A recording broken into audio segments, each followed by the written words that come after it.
Hey guys, let me try and get a second one done today, basically, and now I will tell you about the game. So, I've told you about the resources, the earthbound resources here. I have about 3 more things I want to tell you about this earth side of the game. The first one is going to be how these nations work.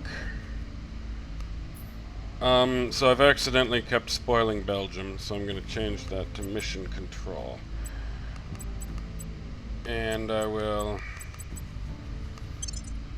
try to tell you about that. I also made a mistake this side, and I'm going to change what I'm doing over here to one more spoil of Armenia. Ready to go. I'm also going to check out the aliens this turn, so we can maybe briefly touch on that. Way to the target site. Where do you need me? And then for these guys, Maxim here seems particularly good at getting Saudi Arabia, so let's do that. And then I'm going to have these two get Where to? Standing by. Iraq. So I'm still going after the money here. Iraq, as I mentioned, I think is pretty much Bringing them on board. good for looting, but I'm not going to loot it forever. I have different plans this game. But the reason why I'm still looking for the money is that I want to buy this thing, this Harper Analytics thing. It's going to be really, really good for me for a number of reasons. So I'm going to try and save up for $1,000 here. And I don't think it'll turn. I think it'll stay next month. So let's see how that goes. So I have 6 more ticks to get $1,000. So I'm going to loot Iraq. Now, let me run the game a bit, and I'll explain to you what's going on. So every country has these key resources up here in this development system. That's the output, and then it has these other resources that feed into it, right? So you've got mission control. Let's see if I can do this here. You've got boost and mission control coming out of your countries. Then you've also got research. Research is only, I mean, with some few exceptions, lion's share of research is from the countries. And so, for example, with France, I'm going to be turning the whole EU into my research center. A start in Europe gives you strong research, so that's key. And then the other key piece is this one here, investment points. This is your industry, and basically your GDP directly affects your industry, which is, again, not true, but close enough. It also favors America. We can talk about that, whatever. So the key piece is you get this development points, and then down here, there's all these things you can do with them. This section here, you can see, I guess, the white dot. Like down in here, I can decide where my industrial development goes, and this is per month, so it's about half a one. Like France is getting half a point every day. These are the costs in points over this side. These are the percentages on the far side. And so in France, I'm working on knowledge. Now in Iraq, let's say, I'm just going to put it all into spoils. You have spoils, that gets you the quick money. You have funding, that's the slow money. You have unity. Unity is an important one here, because unity does 2 things. On the one hand, it improves the country. It increases your cohesion if you're low cohesion. For countries that are shattered, unity is a very effective way of getting their shit together. But at the same time, it also increases the loyalty to me of the population, right? So what you can do is, if a country has low cohesion, you can basically build it back together while at the same time getting it loyal to you. And in fact, I think next turn I'm going to grab Ethiopia to do that with Ethiopia. I just found the alien crash site. Chancellor, It's just giving me a bit of research and stuff. Have I messed up the research again? No, the research is fine.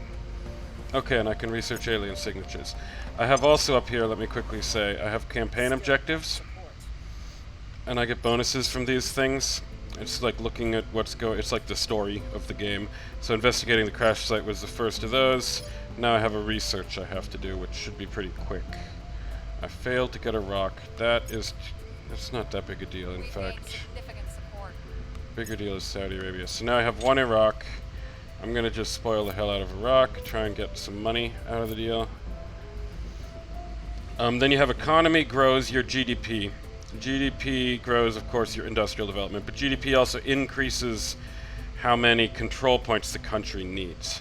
And this is all based on your total GDP, whereas the economy base grows your GDP per capita. So basically this economy priority is more effective in large countries, as is the unity priority's ability to grow your influence. So in Ethiopia, let's say, I could really work on the economy as a way of building up my factory base, as another key part of developing Ethiopia. So I might go ahead and develop Ethiopia this game. I'm doing a few things I've never done before. I've never had a play for Saudi Arabia before. I've also never had a play for Ethiopia before. You can also get welfare. Welfare decreases your Gini coefficient, which is good for your, your more, people are happy. It makes people less likely to riot, basically, and also increases your tech. Knowledge priority just increases the key. Your tech is built with a mix of different stuff that makes you good at technology, but knowledge helps all those. Particularly, a lot of these two are very, very slow. How democratic you are, which is kind of silly in real life, and how educated you are, which is much more real life accurate. And then you get the unity I've mentioned. The military will decrease your insurrection, while at the same time increasing how capable your armies are, which is quite an American-centric model in this game as well. Then you've got the spoils of funding. You can build armies and nuclear weapons and navies, but then you also have your space side of the economy. That means you need to begin by getting a space program, which is expensive. And then, once you have a space program, like France, then you can build boost and mission control, which both increase your stats of your country, same as funding. Kind of similar, but not the same for the knowledge priority as well. So I go in here and mix around with all this stuff, and it's good to have different specializations. With this cohesion stat, having it at 5 is perfect for your tech, but having it higher than 5 has some useful things. One is it just happens when you use unity priority, which is in itself valuable for holding the country, and also it helps your unrest stay down if you have a high unity stat. So someone like Saudi Arabia has a huge unity stat. I might just leave it huge, not really worry about my high-tech industry coming out of Saudi Arabia, and instead make sure that I keep my unrest down this side, which is, him explaining why tyrants are great in the Middle East. But the model is what it is.